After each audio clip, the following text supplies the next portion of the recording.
Indian mutual fund industry ने पहली बार 10 crore folio का माइलस्टोन क्रॉस किया मई 2021 के अंदर में। मतलब 2021 के अंदर में पहली बार 10 करोड़ फोलियो क्रिएट हुए थे भारतीय म्यूचुअल फंड इंडस्ट्री के अंदर में। अब देखिए फोलियो क्या होता है, अगर आपको नहीं पता है तो पहली बार जब आप म्यूचुअल फंड के अंदर अकाउंट ओपन करते हैं, पहली बार जब आप इन्वेस्टमेंट करते हैं तो वहां पे एक फोलियो क्रिएट होता है। उसी फोलियो के अंदर आप लाइफ टाइम तक एसआईपी करते हैं। आप अलग अलग फोलियो भी क्रिएट कर सकते हैं, बहुत सारे फोलियो आप क्रिएट कर सकते हैं, बट एक फोलियो होता है जब आप एक नया अकाउंट ओपन करते हैं। तो पूरे म्यूचुअल फंड के अंदर टोटल 10 करोड़ अकाउंट क्रिएट हो चुके थे मई 2021 तक। अब देखिए ये म्यूचुअल फंड की शुरुआत थी, असली गेम अभी बाकी था। फरवरी 2025 के अंदर में एक चौंका देने वाला डेटा सामने आया है कि लगभग 23 करोड़ फोलियो क्रिएट हो चुके हैं अभी तक पूरे म्यूचुअल फंड इंडस्ट्री के अंदर में। मतलब 2021 तक केवल 10 करोड़ फोलियो थे और पिछले 4 साल के अंदर में लगभग 13 करोड़ और फोलियो ऐड हो चुके हैं म्यूचुअल फंड इंडस्ट्री के अंदर में। अब देखिए ये तो हमने बात कर लिया फोलियो के बारे में। अगर हम बात करें एसेट अंडर मैनेजमेंट की, मई 2014 के अंदर में जो total Indian mutual fund industry का एसेट अंडर मैनेजमेंट था वो केवल 10 ट्रिलियन का था। मई 2017 के अंदर में ये बढ़ के 20 ट्रिलियन का हो गया एंड नवंबर 2020 में ये बढ़ के हो गया लगभग 30 ट्रिलियन का। यानी कि लगभग 6-7 साल के अंदर में 30 ट्रिलियन का हमारा एसेट अंडर मैनेजमेंट पहुंच गया था। बट पिछले 5 साल के अंदर में यानी कि 2020 से लेके 2025 तक हम मान के चलते हैं 4 साल के अंदर में, 4 से लेके 5 साल के अंदर में ये जो एसेट अंडर मैनेजमेंट है ये 30 ट्रिलियन से बढ़ के अभी के टाइम में लगभग 64 ट्रिलियन को क्रॉस कर चुका है। लगभग 64 ट्रिलियन का एसेट अंडर मैनेजमेंट हो चुका है इंडियन म्यूचुअल फंड इंडस्ट्री का।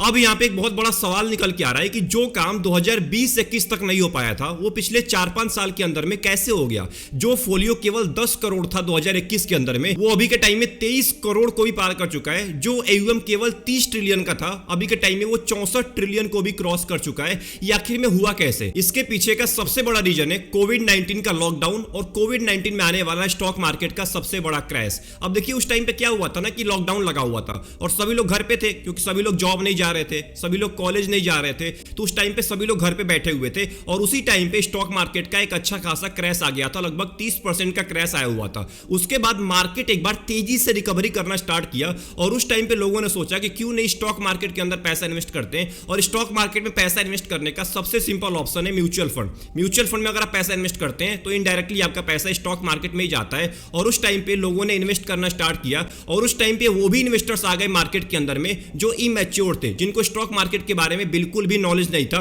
वो स्टॉक मार्केट में एंट्री लेना स्टार्ट किए म्यूचुअल फंड के थ्रू और म्यूचुअल फंड का एसेट अंडर मैनेजमेंट बहुत तेजी के साथ ग्रो करना स्टार्ट कर दिया। अब जैसे जैसे म्यूचुअल फंड ने रिटर्न देना स्टार्ट किया, क्योंकि ऑब्वियस है ना जब मार्केट क्रैश हुआ था उसके बाद बहुत तेजी के साथ म्यूचुअल फंड ने रिटर्न देना स्टार्ट किया था, स्टॉक मार्केट ऊपर जाना स्टार्ट हुआ था। अब उस टाइम पे क्या हुआ कि रिटर्न के चकाचौंध में लोग म्यूचुअल फंड के अंदर एसआईपी करना स्टार्ट कर दिए। अब देखिए उस टाइम पे ऐसा कोई भी म्यूचुअल फंड नहीं था जो आपको 10-12% का रिटर्न दे रहा हो। उस टाइम पे सभी के सभी म्यूचुअल फंड 40% के, 50% के, 100% के भी रिटर्न दे रहे थे म्यूचुअल फंड। अब जो एक नया इन्वेस्टर है वो क्या सोचेगा? वो तो यही सोचेगा ना कि यार मैं म्यूचुअल फंड के अंदर पैसा इन्वेस्ट कर रहा हूं और यहां पे मेरे को 60% का, 70% का रिटर्न मिल रहा है, तो मैं क्यों नहीं अपने मैक्सिमम पैसे को म्यूचुअल फंड के अंदर डाल दूं। और यही हुआ, बहुत सारे जो इन्वेस्टर है, जो नए इन्वेस्टर है, वो अपने मैक्सिमम पैसे को उठा के म्यूचुअल फंड के अंदर डालना स्टार्ट कर दिए। इनफ्लो बढ़ना स्टार्ट हो गया, बहुत ज्यादा इनफ्लो बढ़ गया। अब देखिए उस टाइम पे आदत लग चुकी थी बहुत सारे इन्वेस्टर्स को रिटर्न की, क्योंकि उस टाइम पे सभी म्यूचुअल फंड रिटर्न दे रहे थे, जहां पे पैसा इन्वेस्ट करो वहां पे रिटर्न मिल रहा था।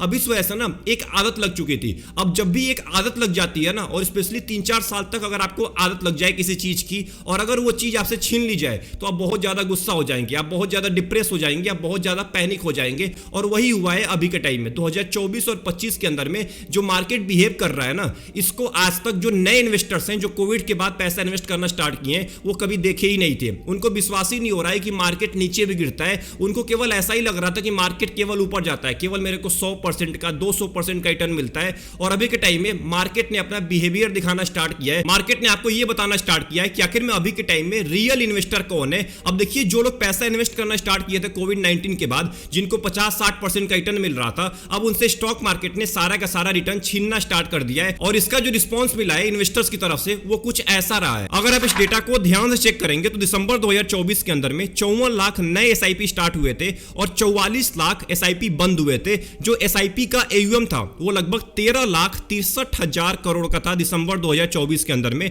बट असली गेम स्टार्ट हुआ जनवरी 2025 से। यहां पे देखिए 56 लाख नए SIP स्टार्ट हुए और उसके बदले में 61 लाख SIP बंद हो चुके थे। जो SIP का AUM है वो घट के 13,19,000 करोड़ का हो गया, 13,63,000 से घट के। और फरवरी 2025 में तो पूरा का पूरा गेम ही चेंज हो गया। यहां पे 44 लाख नए SIP स्टार्ट हुए और SIP बंद हुए लगभग 54 लाख, मतलब कि 122% का SIP स्टॉपेज रेशियो है फरवरी 2025 के अंदर में।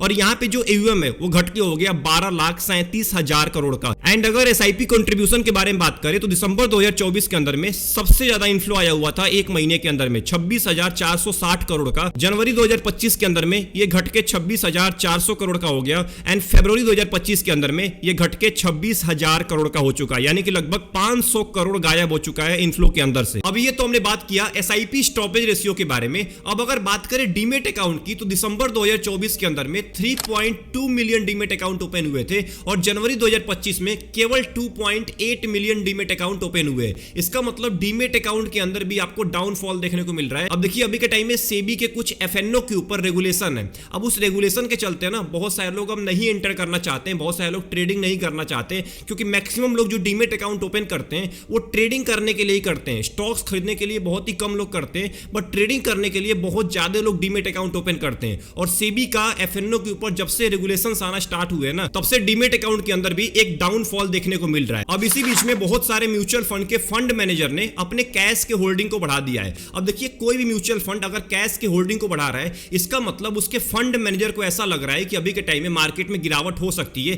क्योंकि गिरावट होगी तो पैसे को वो इक्विटी के अंदर ना इन्वेस्ट करके कैश के अंदर रखा होता है कि जब मार्केट नीचे गिरेगा ना फ्यूचर के अंदर में तो मैं कैश का जो पैसा है उसको उठा के इक्विटी में इन्वेस्ट कर पाऊंगा, जिससे इन्वेस्टर्स का बहुत ज्यादा फायदा हो पाएगा। तो जब भी कोई म्यूचुअल फंड कैश का वेटेज बढ़ा रहा हो ना तो समझ लीजिएगा फंड मैनेजर को ऐसा लग रहा है कि मार्केट गिरने वाला है, इसीलिए कैश के अंदर ज्यादा पैसा रखता है। और जो न्यू एज के फंड है जो अभी के टाइम में ज्यादा ट्रेंडिंग में चल रहे हैं, जैसे मोतीलाल हो गया, क्वांट हो गया, हेलियोज कैपिटल हो गया, ये जो म्यूचुअल फंड है ना इन्होंने ज्यादा अपने कैश के वेटेज को बढ़ा के रखा हुआ है। जो पुराने म्यूचुअल फंड है जो पुराने तरीके से पैसा इन्वेस्ट करते हैं, HDFC बैंक हो गया, ICICI हो गया, SBI हो गया, टाटा हो गया, ये जो पुराने म्यूचुअल फंड है ना ये पुराने तरीके से ही पैसा इन्वेस्ट कर रहे हैं। इन्होंने कैश के वेटेज को ज्यादा नहीं बढ़ाया, इन्होंने केवल 2-3% ही कैश के अंदर पैसा रखा हुआ है। बट जो न्यू एज के फंड है इन्होंने अपने कैश के वेटेज को बढ़ा दिया है, क्योंकि इनको ऐसा लग रहा है कि मार्केट गिरने वाला है। अब ऑब्वियस है क्योंकि ट्रम्प भाई साहब ने टांडो मचा के रखा हुआ है। ट्रम्प भाई साहब की वजह से दूसरे देश का स्टॉक मार्केट तो नीचे गिर ही रहा है, ट्रम्प भाई साहब के खुद के देश का स्टॉक मार्केट नीचे गिर रहा है, उनकी खुद की हालत खराब हो चुकी है उनके खुद के डिसीजन से। अब इसके वजह से जो फंड मैनेजर है ना उनको ऐसा लग रहा है कि अप्रैल महीने के अंदर में जब डोनाल्ड ट्रंप इंडिया के ऊपर रेसिप्रोकल टैक्स अप्लाई करेंगे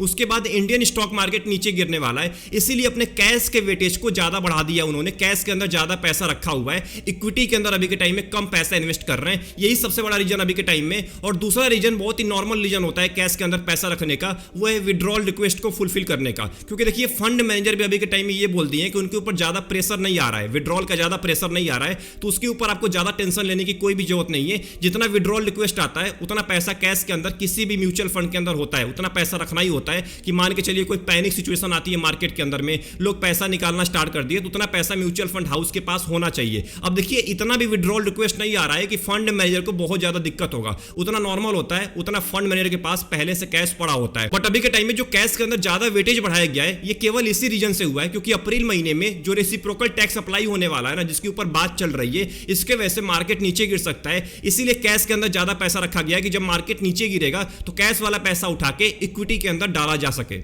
तो अभी तक ये सब चीजें देखने के बाद यहां तक तो एक बात समझ में आ गई है कि अभी तक जो स्टॉक मार्केट में टिका हुआ है, अभी तक जो म्यूचुअल फंड में टिका हुआ है, या तो वो पहले का इन्वेस्टर है या तो पुराना इन्वेस्टर है जो कोविड के पहले से पैसा इन्वेस्ट कर रहा है, जो कोविड के मार को झेल चुका है, जिसको पता है कि मार्केट दोबारा रिकवर कर सकता है क्रैश होने के बाद भी, या तो वो एक ऐसा इन्वेस्टर है जो अभी के टाइम में पैसा इन्वेस्ट करना स्टार्ट किया है, जिसको अच्छे से पता लग गया है कि स्टॉक मार्केट कैसे बिहेव करता है, स्टॉक मार्केट आपको रिटर्न की आदत भी लगा सकता है और स्टॉक मार्केट इतना नीचे गिर सकता है कि आपको ऐसा फील होगा कि स्टॉक मार्केट में कभी रिटर्न तो बनता ही नहीं है। आप बहुत ज्यादा पैनिक हो जाएंगे, आप बहुत ज्यादा डिप्रेस हो जाएंगे, आपका पोर्टफोलियो बहुत ज्यादा लॉस में चला जाएगा।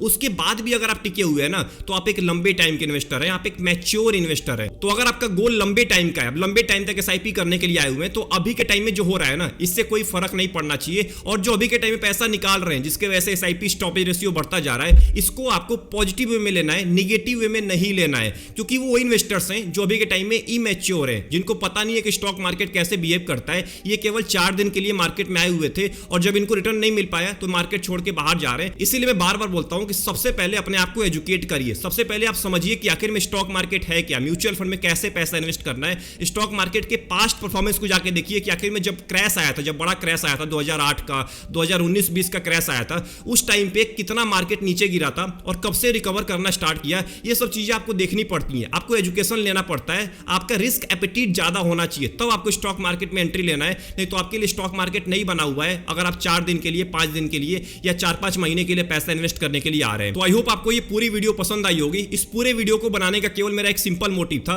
कि अभी के टाइम में जो ये फैलाया जा रहा है ना कि लोग बाहर निकल रहे हैं, स्टॉक मार्केट को छोड़ के बाहर जा रहे हैं, म्यूचुअल फंड को छोड़ के बाहर जा रहे हैं, इसके ऊपर एक अवेयरनेस लेके आई जाए। क्योंकि यहां पे आपको ज्यादा घबराने की कोई जरूरत नहीं है। अगर आप एक लंबे टाइम के इन्वेस्टर्स हैं, ऐसी न्यूज फैलती रहती है जब मार्केट नीचे गिरता है, तो आपको इससे बिल्कुल भी नहीं घबराना है। आपको पैसा इन्वेस्ट करते रहना है। अगर आप एक एसआईपी के इन्वेस्टर हैं, अपने एसआईपी को कंटिन्यू रखिए, हर साल अपने एसआईपी को स्टेप अप करते रहिए, जिससे आप इन्फ्लेशन को आसानी से बीट कर पाएंगे। तो अगर आपको ये वीडियो पसंद आई, वीडियो को लाइक कर दीजिएगा एंड चैनल को जरूर सब्सक्राइब कर लीजिएगा। आपका क्या ओपिनियन है एसआईपी स्टॉपेज रेशियो पे, या जो मार्केट छोड़ के बाहर जा रहे हैं, इनके ऊपर आपका क्या कहना है? कमेंट बॉक्स खाली पड़ा हुआ है, कमेंट बॉक्स के अंदर टाइप करना मत भूलिएगा। मिलते हैं एक और इंपॉर्टेंट वीडियो में, तब तक के लिए अपना ध्यान रखिए। Best of luck, take care.